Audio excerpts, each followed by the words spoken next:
warahmatullahi wabarakatuh. Perkenalkan, nama saya Naina dari kelas 11 MIPA 2, di mana saya dari kelompok 2 yang terdiri dari saya sendiri, Naina Cinta, Yanuar Fauji, Raka Maesa, dan Ridho. Kelompok 2 ditugaskan untuk menjelaskan mengenai kitab Zabur. Sebelumnya, saya akan menjelaskan mengenai iman kepada kitab-kitab Allah. Iman kepada kitab-kitab Allah yaitu percaya dan yakin, sepenuh hati, mengucapkan dengan lisan, dan dibuktikan dengan amal perbuatan bahwa Allah menurunkan kitab-kitabnya kepada Nabi dan Rasulnya. Allah menurunkan 104 kitab, di mana 4 kitab tersebut yaitu Taurat, Zabur, Injil, dan Al-Quran, serta 100-nya berupa suhuf atau lembaran-lembaran. Kemudian mengenai kitab Zabur. Kitab Zabur.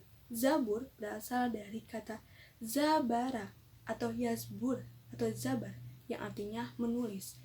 Jadi memiliki arti sebenarnya yaitu kitab yang tertulis. Kitab Zabur ini diturunkan oleh Allah kepada Nabi Daud alaihissalam, di mana sebagai pedoman bagi Bani Israel, di mana kitab Zabur ini diturunkan setelah kitab Taurat yang diberikan atau diturunkan kepada Nabi Musa alaihissalam. Kitab Zabur ini ditulis dengan menggunakan bahasa Kipti. Apa itu bahasa Kipti? Bahasa Kipti ini yaitu seperti ini. Kemudian keterangan mengenai turunnya kitab Zabur kepada Nabi Daud ini Allah jelaskan dalam Al-Quran, yaitu Quran Surat Al-Isra ayat 55, yang akan dibacakan oleh saudara kawan saya yaitu Raka, dan akan diterangkan mengenai kandungan isi Quran Surat Al-Isra ini oleh Yanuar Fauji dan tajwidnya. A'udzubillahi minasyaitonirrajim. Bismillahirrahmanirrahim. Wa rabbuka a'lamu bima fis samawati wal ard. Walaqad faddalna ba'don nabiyyina ala ba'di wa ataina Dabuda zabura. Artinya, dan Tuhanmu lebih mengetahui siapa yang di langit dan di bumi. Dan sungguh kami telah memberikan kelebihan kepada sebagian nabi-nabi atas sebagian yang lain. Dan kami berikan kitab Zabur kepada Daud. Tajwid surat Al-Isra ayat 55. Yang pertama ada ifa, yang kedua ada mad asli atau mad tabi'i, yang ketiga ada alif lam qamariyah, yang keempat ada qalqalah sughra, yang kelima ada idgham bila gunnah, yang keenam alif lam syamsiyah, serta yang lainnya. Untuk tafsir, dan Robmu lebih mengetahui apa yang ada di langit dan bumi, maka dia mengkhususkan bagi mereka apa-apa yang dia kehendaki sesuai dengan kondisi mereka. Dan sesungguhnya telah kami lebihkan sebagian nabi-nabi itu atas sebagian yang lain, dengan memberikan keistimewaan tersendiri kepada masing-masing dengan keutamaan, sebagaimana yang pernah diberikan kepada Nabi Musa, yaitu yang dapat berbicara dengannya, dan Nabi Ibrahim dijadikannya kekasih sebagai kekasihnya, serta Nabi Muhammad dengan perjalanan Isra-nya. Dan kami berikan kitab Zabur kepada Daud. Untuk kandungan isinya, dengan beragam makhluk yang ada, dia memberikan masing-masingnya sesuai dengan hikmahnya. Dia melebihkan sebagiannya di atas sebagian yang lain, baik secara isi yang nampak maupun maknawi yang tidak tampak, sebagaimana mestinya akhlak yang diridhoi serta amal yang soleh banyak pengikut. Turunnya kitab-kitab atas sebagian mereka mengandung hukum-hukum syar'i dan akidah yang benar, sebagaimana diturunkan kepada Nabi Daud, yaitu kitab Zabur. Jika Allah Ta'ala telah melebihkan sebagian besar kitab-kitab kitab kepada sebagian mereka. Lalu mengapa orang-orang yang mendustakan Rasulullah Shallallahu Alaihi Wasallam serta mengingkari apa yang diturunkan Allah Subhanahu Wa Taala?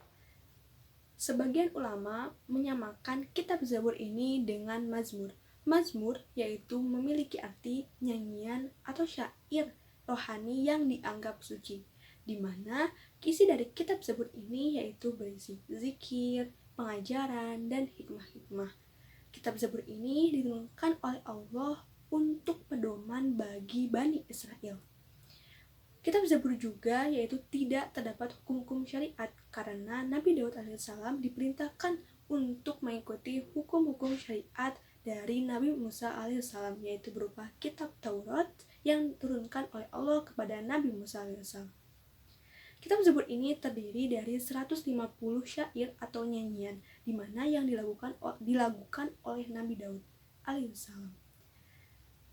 Nyanyian-nyanyian tersebut ini berisi mengenai pengalaman hidupnya, yaitu seperti pengakuan dosa, pengampunan dosa, sukacita kemenangan atas menghadapi musuh Allah, kemuliaan utusan Allah yang akan datang. Nabi Daud alaihissalam ini diberikan kemudahan dalam memahami isi kitab Zabur dan mendakwahkannya. Nabi Daud alaihissalam ini sering melantunkan syair-syair yang ada di dalam kitab Zabur ketika ia mempersiapkan pelana kudanya, di mana kisah tersebut ini terdapat pada hadis Bukhari, yang mana Nabi Muhammad SAW ini bersabda, pembacaan kitab Zabur dimudahkan bagi Daud, dan ia sering mengarahkan binatang tunggannya untuk diletakkan pelana, dan mampu menghabiskan bacaan Zabur sebelum pelana itu siap diletakkan, dan ia tidak akan makan sebelum melainkan dari kerja kerasnya sendiri. Hadis riwayat Bukhari. Dan isi dari pokok-pokok kitab Zabur ini akan disampaikan oleh teman saya, yaitu yang bernama Rido. Isi-isi pokok ajaran kitab Zabur. Yang pertama, pujian dan penghormatan kepada kemuliaan Allah Subhanahu wa taala beserta sifat-sifatnya. Yang kedua, nasihat-nasihat kebaikan. Yang ketiga, kisah para nabi dan rasul yang akan datang. Yang keempat, kisah tentang umat atau kaum terdahulu. Yang kelima, ungkapan hidup Nabi Daud alaihissalam. Yang keenam, permohonan ampun kepada Allah yang diungkapkan oleh Nabi Daud alaihissalam atas dosa-dosanya. Yang ketujuh, sukacita yang dirasakan oleh Nabi Daud alaihissalam setelah meraih kemenangan atas musuh. Dan yang terakhir adalah zikir dan doa. Adapun salah satu nasihat-nasihat kitab Zabur yang ada di Al-Quran, lebih tepatnya Al-Quran surat Al-Anbiya ayat 105 yang berbunyi, walaqad katabana fidz zaburi mim ba'di dzikri annal ardo yarisuha ibadis solihun, yang artinya sungguh kami tulis di dalam kitab Zabur setelah tertulis di Az-Zikri atau Lauh Mahfud bahwa bumi ini akan diwarisi hamba-hambaku yang soleh. Nah, itu maksudnya adalah nasihat kebaikan bagi manusia untuk merawat bumi dengan baik serta menjadi hamba-hamba Allah yang soleh. Berikut juga sekarang adalah hikmah-hikmah beriman kepada kitab-kitab Allah Subhanahu wa taala. Yang pertama, menupuk sikap toleransi yang tinggi karena kitab-kitab Allah Subhanahu wa taala memberikan penjelasan tentang penanaman sikap toleransi, selalu menghormati dan menghargai orang lain bahkan pemeluk agama yang lain. Yang kedua, setiap muslim diperintahkan Allah Subhanahu wa taala melalui rasul-rasulnya, Nabi Muhammad, salah satunya Nabi Muhammad sallallahu alaihi wasallam, untuk menjaga sikap toleransi dan menghargai sesama manusia dengan segala perbedaan yang ada. Setiap muslim diperintahkan Allah untuk menghormati orang lain dalam perbedaan agama dan keyakinan dengan tidak merusak akidah dan keimanan kita, serta tidak mencampur adukan ajaran agama kita dengan agama yang lainnya. Yang ketiga, mengetahui pedoman hidup yang harus dijalankan sebagai umat beragama dalam menjalankan syariat-syariatnya, serta mengetahui bagaimana berperilaku yang baik dan benar, baik sebagai makhluk individu maupun makhluk sosial dalam kehidupan sehari-hari. Nah, itu saja mungkin penjelasan kelompok kami tentang kitab Zabur. Bila ada kata-kata yang salah atau kalimat-kalimat yang tidak mengenakan, mohon dimaafkan. Wabillahi wa taufiq wal hidayah. Wassalamualaikum warahmatullahi wabarakatuh.